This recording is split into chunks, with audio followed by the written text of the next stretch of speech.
Yeah, just the fruit because I want to be healthy. Oh, and maybe one of those chocolate eclairs. Okay, good. Yeah, I'll see you in 15 minutes. Well, hello, Shiny Crafty People. It's Tim Totten here, and welcome back to the channel. As you might see, I'm not in my normal location. I'm actually on a Virgin Voyages cruise. We are in the Caribbean right now, but I wanted to come to you because I want to have a weekly video, but also because I want to talk about something that's very timely right now that's happening, and that is the closure of Joann Fabrics.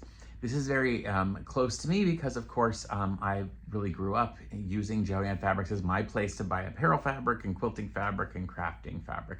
In this video, I want to talk to you about the history of Joann Fabrics, what happened for them to be closing, so what went wrong, basically, the closing that they're going through right now, what I've been seeing as the way they're closing up. Of course, I want to talk about some of the scams that have come up around it and things you should be worried about and concerned about, because it's very important, so make sure you watch that part of the video. And also, where do we go now? What can we possibly do? Where do we find our fabrics now? With a few maybe innovative ideas, things that might be a really good idea for you. So I hope you'll stick around for this video to watch all of those parts. So Joann Fabrics actually started as the Cleveland Fabric Shop in 1943. In 1963, they had expanded a bit and they decided to take a couple of names of children of the owners and put those together to create Joann, and became Joann Fabrics. In 1969, they had grown big enough to go public, which means they listed themselves on the stock market and they were publicly traded. In 1994, they grew rapidly by buying a company called Cloth World, and it gave them a total of 655 locations. 1998, they added a company called House of Fabrics, so they began buying up the larger fabric stores around the country. And of course, because of the way that they were growing and expanding in their reach, they started sort of pushing out some of the smaller fabric stores as well, which leads us to where we are now, with 800 Joann Fabric stores being liquidated and closed. Now, over time, Joann saw a need to push past just fabrics, and that really became because of the push of other companies like Michaels, Hobby Lobby, and others doing more craft stuff, and also the change in people not buying as much apparel fabric. You see, the rise of the internet has led to a push for more fast fashion.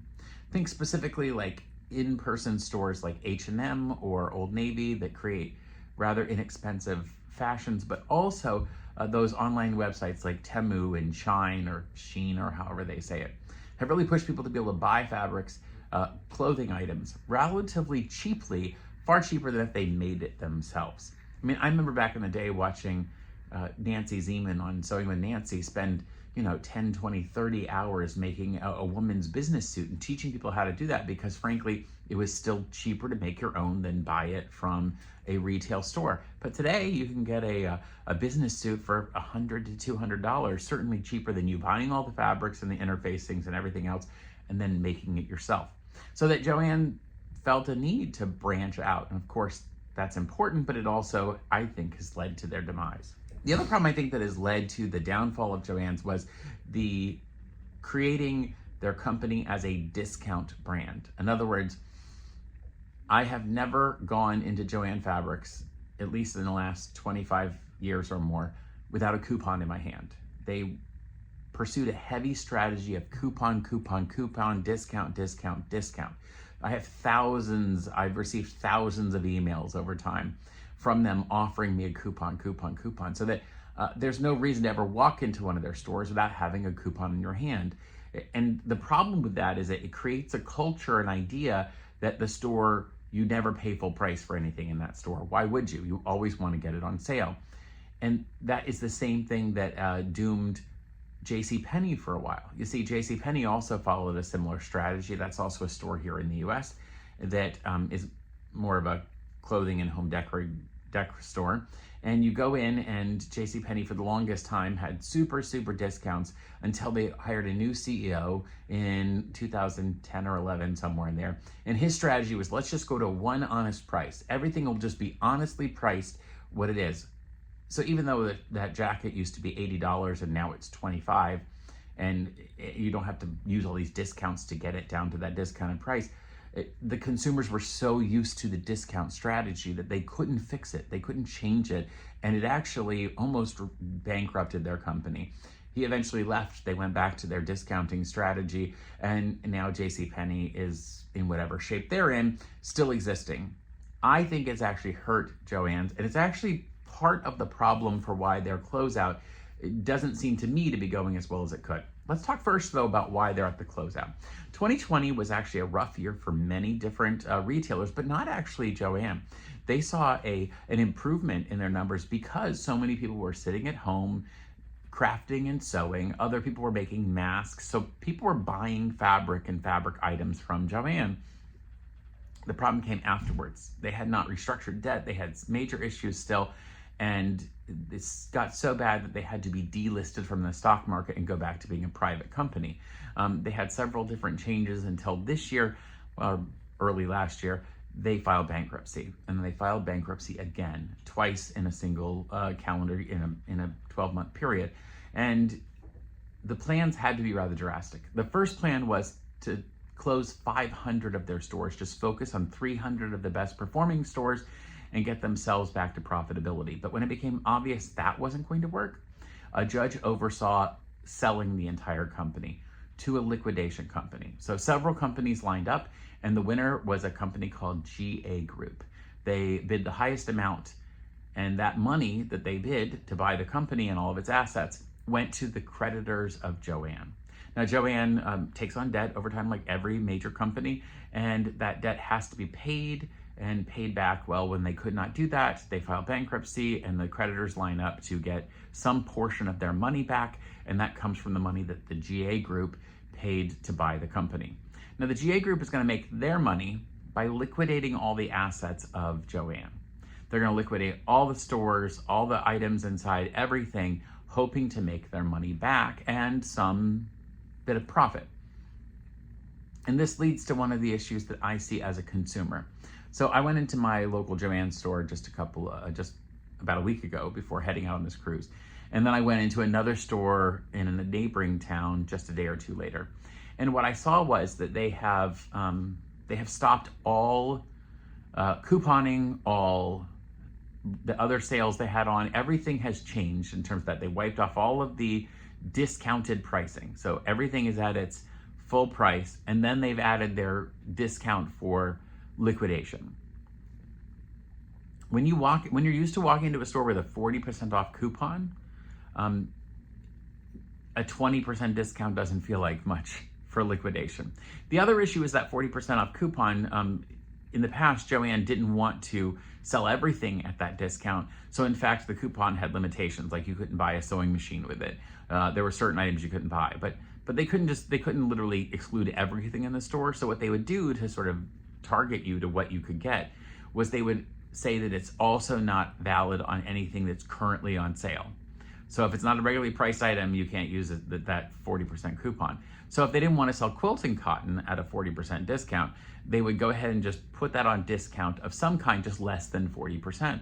So I don't know that I've gone into Joann Fabric store in decades where there wasn't a sale on quilting cotton, usually between 15 and 30% or $2 off or something like that. Well, the problem with that is that now when I go into the Joann store that's being liquidated, they are selling quilting cotton at 20% off, which is not a great discount compared to what it was just 2 weeks ago or a month ago. And the other problem is there's a minimum 2-yard purchase. You can't purchase less than 2 yards.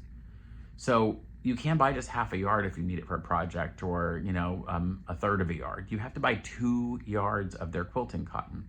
And interestingly enough, that sale had been going on for a couple days already, and the quilting cotton is still completely full. They really haven't liquidated very much of it. Their sewing machines are on sale for 10% off. That's not much cheaper or even cheaper than what they've done in the past. And frankly, if you go on Amazon and elsewhere, you can typically find good deals on sewing machines at a little bit of a discount from that sort of suggested retail price, which is what they're doing right now. So that's not really a deal yet either. They also have all of their Christmas items out, trying to really offload anything they have left over. and those items were 80% off, which sounds like a lot for Christmas, but that's really a good deal in the week leading up to, you know, the first week in January, but this was the second week in March. That doesn't seem like a really great deal. It seems like they should really be ramping that up to get rid of all those Christmas items, but still 80% is a lot of money.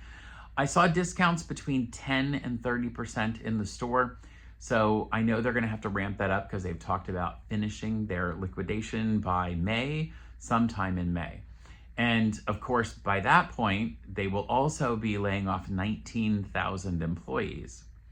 Now, the liquidation company has said that they will be helping those employees find other jobs through job fairs and other things. But the truth is, we're looking at 19,000 people who are going to be losing their job and don't know where they're going to be working next. So I'm going to ask you that when you go in to see the liquidation and maybe find some good deals, be really nice to those employees. They've had a rough time. It's kind of hard to find a job in something you like and then have to deal with that. So that brings me to the scams. And unfortunately, when things like this happen, people start scamming.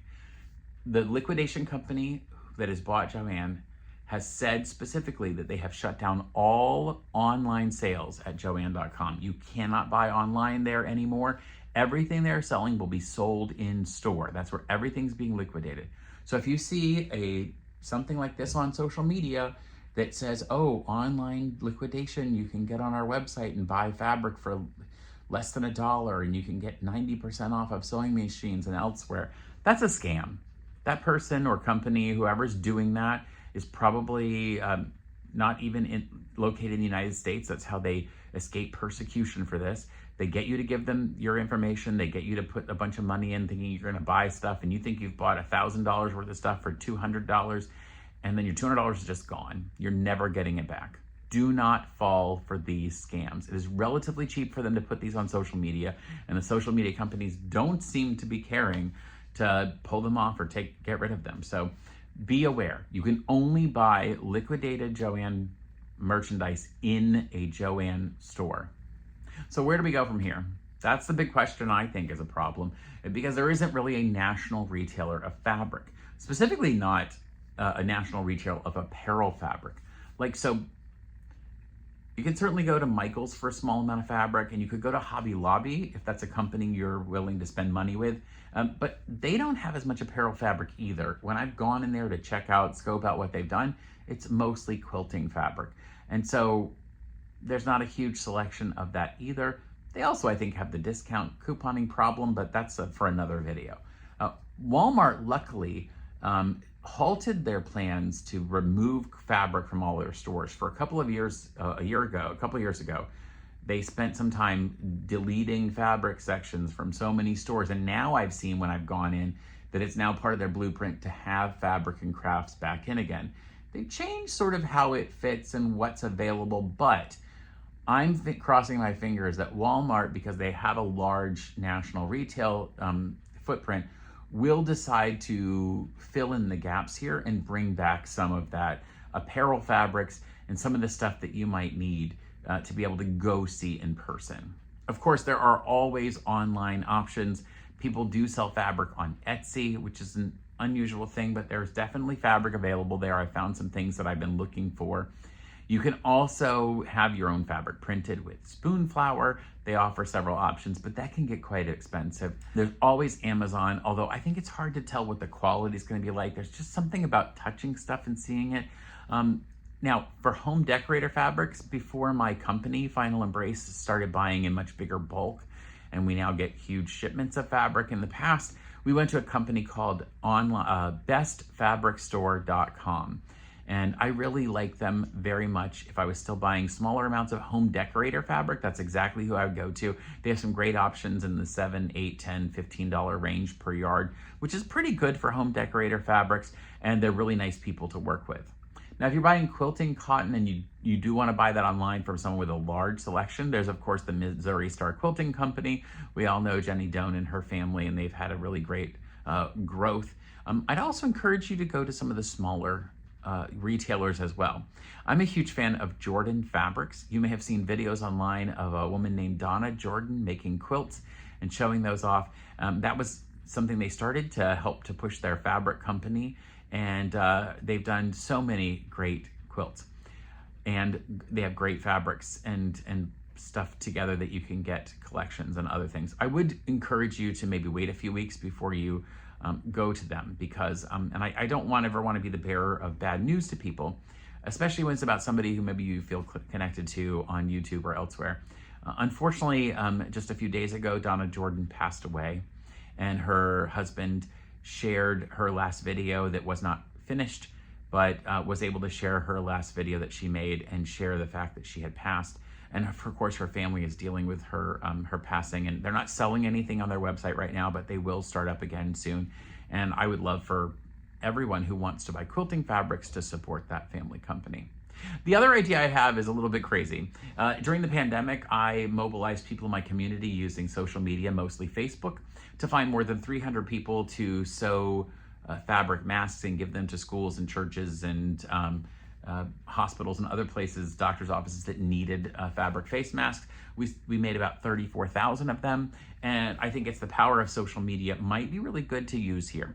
And that means I think you could create a collective of people in your community that have fabric available in their stashes and could share with one another. I think that might be an interesting way for us to get some of those apparel fabrics that are going to be hard to do. And so that might be something you want to look into, getting on a local site and saying, hey, who's got fabric that you want to trade or to share? I mean, I know for me, I've got a stash probably almost as big as a Joann Fabric section. So maybe there's something to do there. All right. So those are some of the interesting options that you can do. What do we do now that Joann Fabrics is closing? I hope that you are able to continue finding the fabrics that you need, and we can support each other. And until next time, folks, stay crafty. Bye for now. Oh, yeah, you can just put it down over there. Wait, is my eclair on there? Oh, there's two.